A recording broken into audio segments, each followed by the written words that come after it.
Huh. Hello everyone and welcome back to Neopets, the Darkest Faerie. Last time we delved into the crypts in the graveyard and got the Wereloop Fang necklace out of, well, the remains of the mercenary, the Death Knight. Which means that we now have access to the burrows.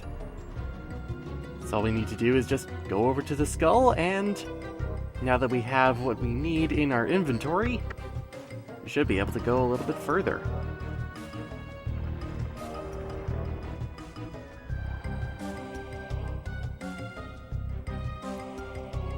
Enter if you dare.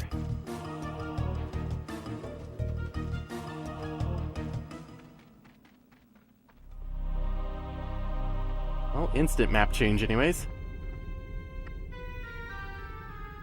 The Wereloop Burrow's upper.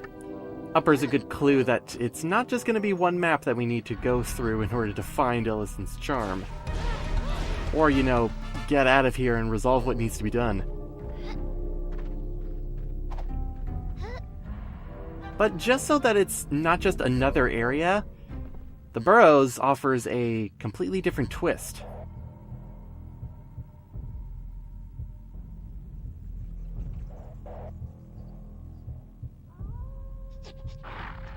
I get on my way.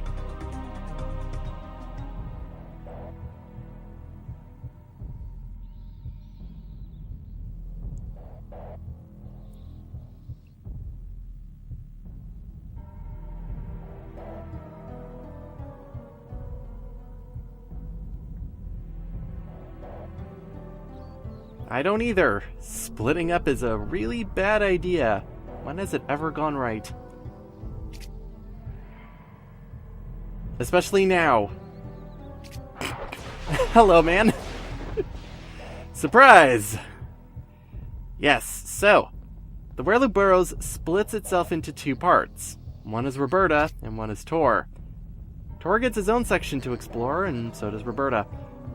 Means more treasures. Means that if you have been really leaning on one character to play as, this could be either a change of pace or really hard. Especially when you haven't been possibly picking up equipment for the other character and you're going like, I'm just gonna stick with Tor because I know how to play him. And then you get to Roberta's section and it's just like, oh goody, what are we gonna do here?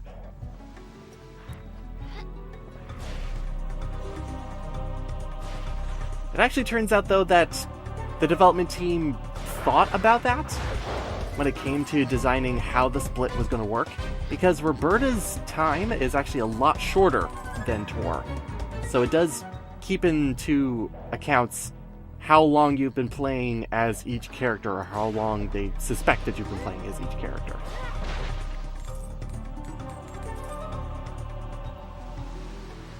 Kind of a shame, though, that with the burrows, there's these huge open areas that are around here with very little to really look at or do. And in terms of when they're saying that there's wereloops everywhere, they could have put a few more, I guess. Like, they just seem to be in very sparse areas. Very split off from one another.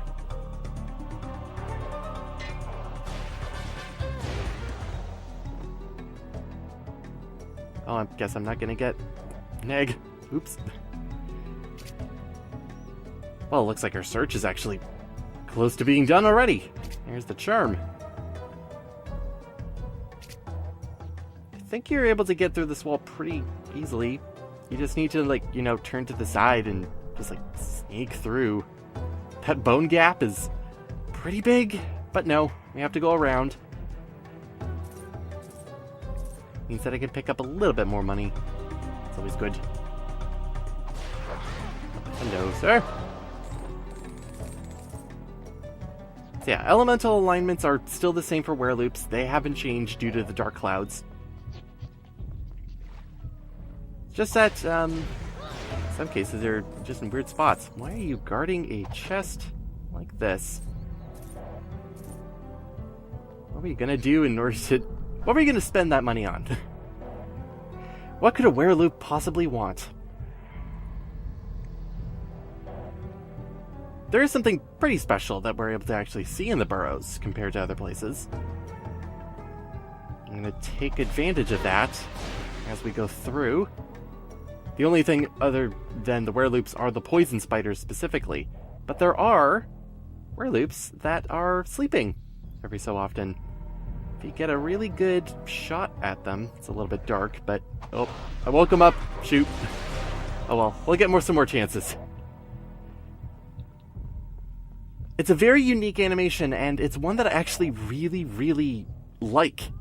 They put a lot of work into that. They pretty much just looked at any developer who might have had a dog and went, you know what? Dogs dream.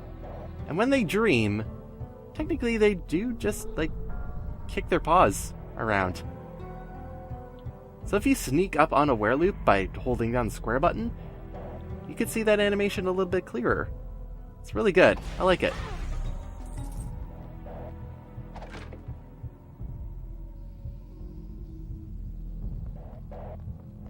And then we just use lava on it. I will be destroying any of those bone totems that are around there. I can only assume that there are grave markers, but I'm not really sure. Because there are some pretty good rewards in some of them, and I don't want to miss them. Sometimes they're just simple restoratives, which are also good. Every single piece of change is also always good in order to have, but there are some better rewards that come out of a few of them. Just don't like dealing with the poison spiders. It's no good. No good, I say, especially when they dodge like every other enemy. Alright, now we've gone around. It's all good. Just had to wade through and... oh, tentacles. Oh. Sure, why not? Bring in the swamp enemies. You need to put them somewhere else so that they're just not a one-time thing. Alright, let's pick up the charm and then go find Tor. I always find this scene to be a little bit weird because, well, Roberta really likes staring very closely. It's almost like she's breaking the fourth wall and talking to you. Oop. Not gonna be that easy. Oh no, what can I do? Again, the space between the bones is really, really big. Bye, Roberta. Nice knowing you.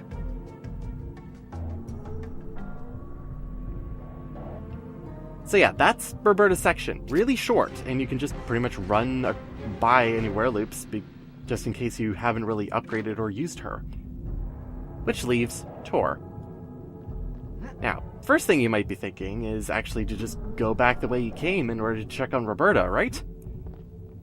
Well, no, because even though you know what's happened to Roberta, Tor doesn't, so you are locked off from going into the upper areas.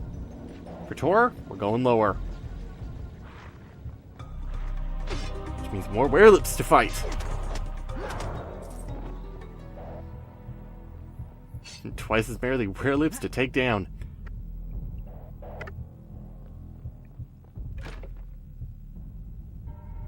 Oh, there you go.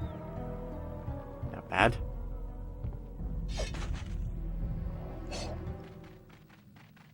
Sometimes I keep forgetting that the amount of items you can carry is not capped at 99. You can go over it into the hundreds. But I haven't grinded this game hard enough to wonder about whether or not it maxes at 999, but it probably does. Okay. Got 3 wereloops in the corners. Let's see what I can do about sneaking up here.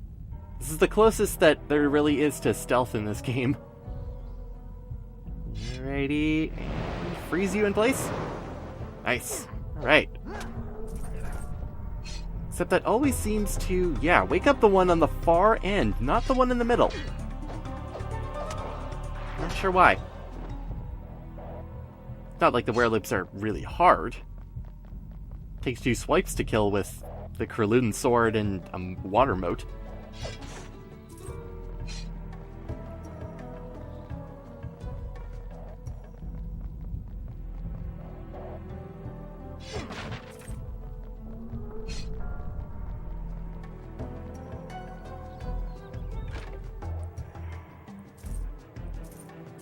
That's kind of funny, because when I'm looking at these small little tables here with just the scraps everywhere, the one area I'm thinking of in the game, which is really odd, is the bandits' cave, way back at the start at the outskirts of Meridel. Because, really, these are the Wereloop living quarters, almost. They kind of just, like, stroll around in the dark, of all places. Except for the lucky ones that actually get to go topside. Not sure why. I think they'd go, like, completely batty down here. Maybe they have. Maybe they're all crazy. And this is the asylum. Or maybe I'm just thinking too much. Who knows? Oh, hey man. You wanna take a dip? Try and get me? No, I gotta go around in order to fight him. His life will live for a few minutes longer. While I get around the middle section of the burrows, as the map mentioned a whole while ago. So if there's an upper section and a middle section, you probably think that there's another section afterwards. And you'd be right. There are 3, because everything is good at 3. And, whoa!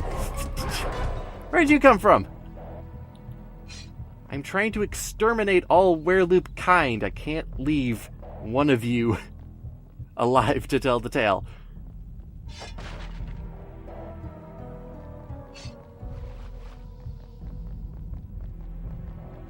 Which kind of brings me to the question of, like, the Wereloops here. Because in the Neopets website, there is an ability to get the actual design of these Wereloops. It's through the paintbrushes that you're able to get in order to paint your guys different colors. Except that these designs are grandfathered. That you are not able to get these specific designs anymore because of those new designs. Which is a shame, because there's pictures like these in the Battle Dome, which when you are defeated in the Battle Dome as a Wereloop, it reverts back to a regular loop. I'm going like, oh, that's kind of a cool design that you will never ever see again on the website, because they did touch up all of the Neopets after that point. The specific paintbrush is the Halloween paintbrush as well.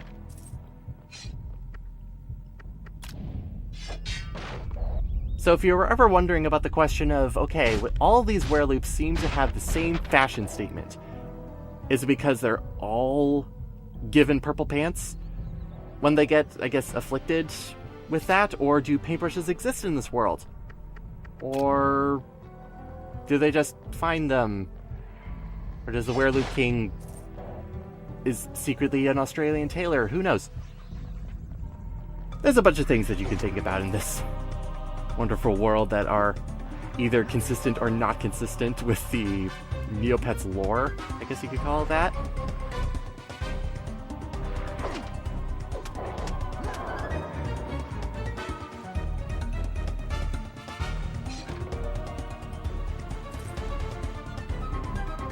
Cool.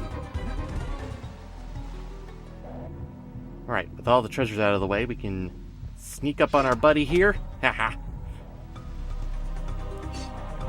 Good. Even their charge isn't strong enough to get through a block. Gotta train a little better to be a basher.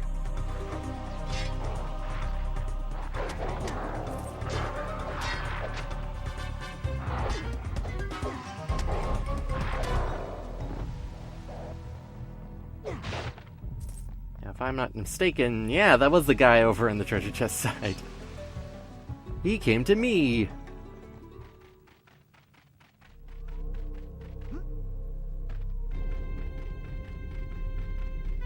I'm just never sure about these areas. Like, they are supposed to be the tell for... It looks like he's gonna faceplant.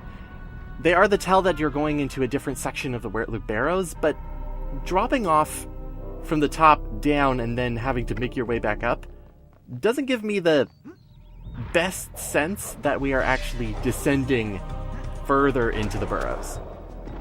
Makes everything seem more level than anything else. Now, there are 6 treasures in here, and most of them are actually down here. Amongst other things that we'll be looking at immediately or in due time. Let's see how my luck is. Oh, more Nova motes, okay.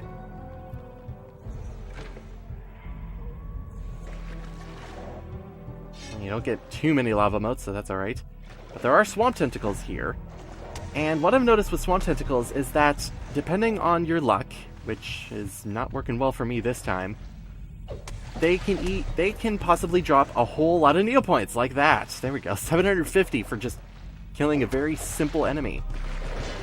There have been some runs that I've gone through the burrows where 3 of the tentacles dropped a whole bunch of Neopoints. It's really good in order to do that, except they have a tendency of not showing up again. And the other thing about the burrows is that, well, this is an exclusive area, let's just say that. You'll know what I mean by the time we're actually finished in this area. I think we're all good in here. That's alright. So yeah, that's 4 of the 6 treasure chests right down here. The other 2 are further in.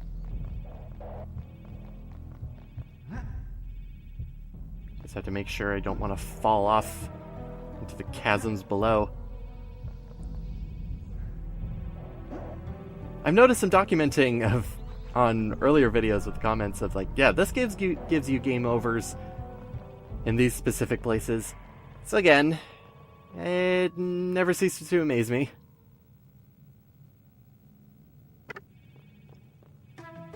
Now there are the Bashers and the Bone Throwers. But this is our first instance outside of, like, the arena a whole long time ago in Meridel, where the elites are actually enemies. Very few of them exist in the game. And also have the chance of dropping a whole lot of Neopoints if you're lucky enough. But they're a lot harder compared to their other Wereloop brothers. Just because they can block you. So if you get blocked by them, it gives you a free shot. But if you block their attacks, it gives you a free shot. So it's a trading of, shall we say, opportunity when you're going about fighting them. A lot of times it's best to just get the drop on them, especially if you find them sleeping. But that won't work for all of the elites.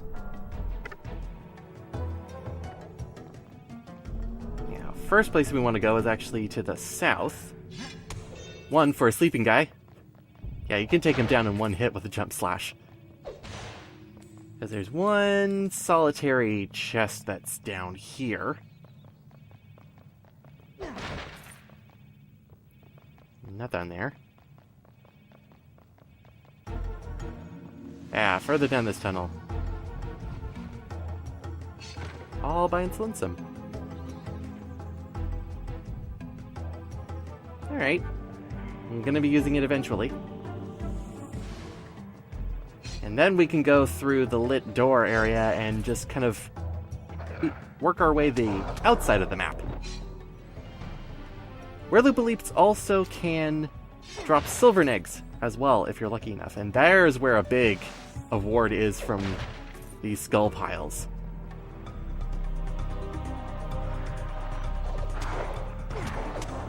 One of my previous runs, every single elite up this pathway dropped a silver egg. So it again is all depending on your luck. And luck will only take you so far in this case because I've only gotten 1. And usually I get a whole lot more at this point. Oh well.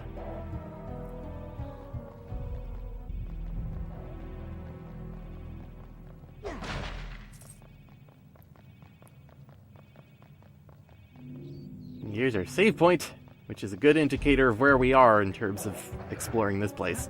Yeah! There we go. Except we have 1 more chest to get, which is in this general direction. The 2 wereloops right on top of each other.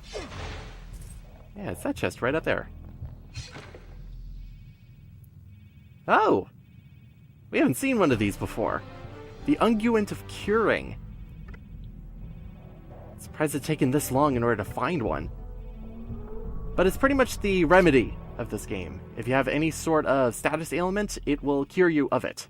Just in case you did not have anything else to cure it with. And with all that said and done, you can actually just go down into the dark depths below.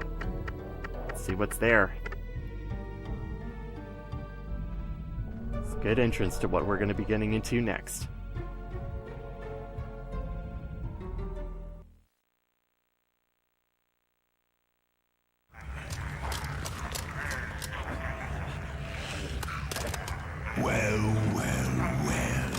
What have we here? Looks like some fresh meat. Ello meat. Anyone here know what we do with meat? Stew 'em, boil 'em, stick 'em on a skewer and roast 'em over an open fire. You're that morsel from Illison's Glade, aren't you? Well... Ooh, looks like we're having 2 for dinner. But let's do a little tenderizing first.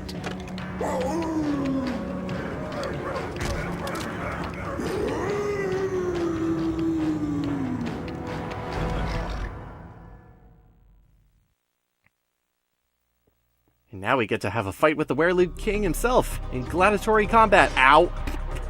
Jeez. And he's a dirty, rotten little scoundrel. At least all of the wereloops have different color pants in the cutscene. So, fighting him is not so much a one-on-one compared to the Death Knight, but almost so. He just has a bunch of different attacks instead. And the wereloop bashers that are on the outside of the arena can jump in order to fight with him, depending on how close you get to the bashers. Otherwise, they'll just stay put. The first thing that the king really likes to do is just jump around and then swing at you with his boomerang. He'll also throw it, and there's a very low chance of actually avoiding getting hit by his boomerang. Makes it a very effective weapon. Every time you drop off a certain section of his health, the fight will pretty much stop, and he will introduce some difference to his attack patterns, including now being able to jump up and slash his boomerang into the ground in order to make shockwave. The shockwave's really difficult to dodge because its height is sometimes higher than your maximum jump height. So in order to jump over it, you'll actually have to do a jump slash. Oh, I didn't notice this either. Oh, that's a problem. He's also one of the special enemies in the game, that when you decide to freeze him with water motes, it doesn't actually freeze him completely, it just slows down his movement. Because the biggest thing with the Wereloop King is that he's abnormally fast. And you really don't have to worry about too much from him. In terms of his ground pounds as well, I noticed that he will continue to ground pound until you actually hit him properly. Because once you hit him once, he will break out of his pattern and will do something else. He also likes just jumping immediately behind you in order to get a free hit in, so try to keep on the move as much as you can with him.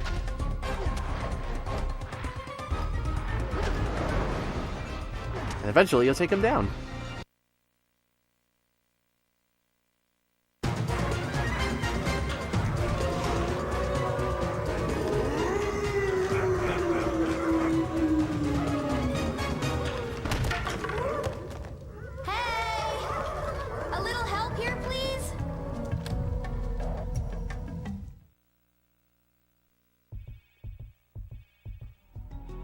And somehow we got Roberta down. Guess that wasn't in the budget.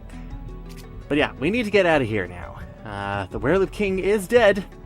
That's all there is to it, and we got Ellison's charm back because Roberta had it.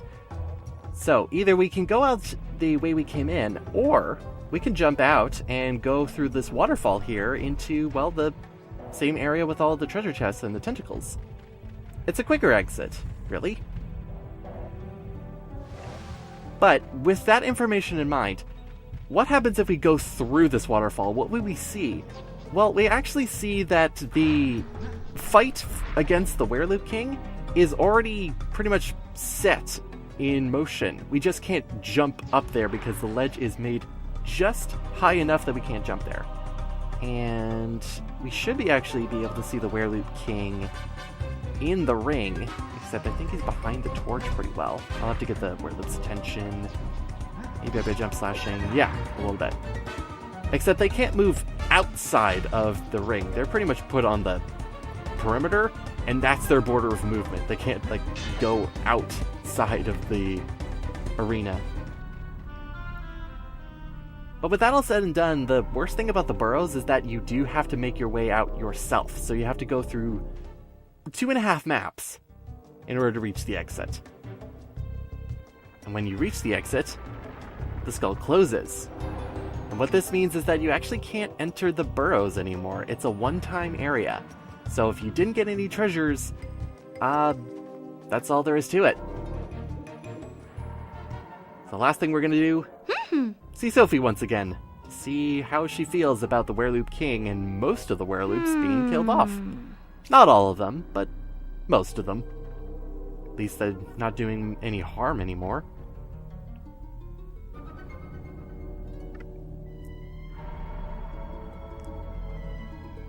Yeah, we just help Sophie out, make a calmer environment for herself to do her weird witch things. Because with that, the Wereloop Woods are done, as well as the huge big quest of actually getting Illison's charm back. That's all done. So really, all that needs to be done at this point is the other 3 quests for Illison, specifically getting into Meridel, Illison to Faerie, bring the village. All of those need to be done. So now that we have the charm, we should be able to just go into Illison's Glade and get it back to her. Should be simple enough. So we're going to head there next time. See you next time, everyone.